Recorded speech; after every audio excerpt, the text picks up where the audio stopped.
গ্রন্থের প্রত্যেকটি শব্দই হলো, যে গ্রন্থের প্রত্যেকটি শব্দের মধ্যে মহাপ্রভুর প্রেম মিশ্রিত আছে। এই শ্রী চৈতন্য চরিতামৃত বৃন্দাবনে বসে রচনা করেছিলেন শ্রীকৃষ্ণদাস কবিরাজ গোস্বামী পাদ।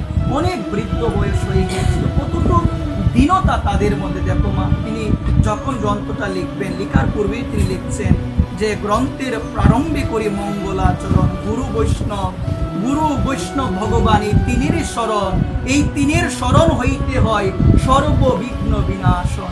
গ্রন্থের প্রারম্ভে তিনি লিখছে, বলছে এই গ্রন্থ আমি লিখে না, এই গ্রন্থ এই শাস্ত্র আমাকে লেখাচ্ছে মদন মোহন। কে লেখাচ্ছে সবাই বলেন?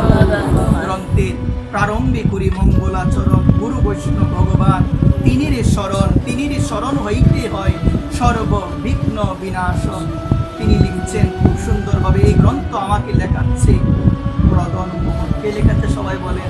মদন মোহন। সুধীবৃন্দ, আমাদের এই চরিত্রগুলো জানা প্রয়োজন। আমরা যারা পড়তে জানি, আমি আপনাদের রাতুল চরণে এই নিবেদন করবো, আগামীকাল আমরা যেন সবাই অন্তত পক্ষে শ্রী চৈতন্য চরিতামৃত গ্রন্থকে একটু পূজা, একটু পারলে মাল্যদান এবং খুব সুন্দরভাবে যারা আমরা পড়তে পারি, যদি আমরা আগামীকাল শ্রী চৈতন্য চরিতামৃত যদি আমরা পারায়ণ করতে পারি, সব থেকে বেশি মঙ্গল।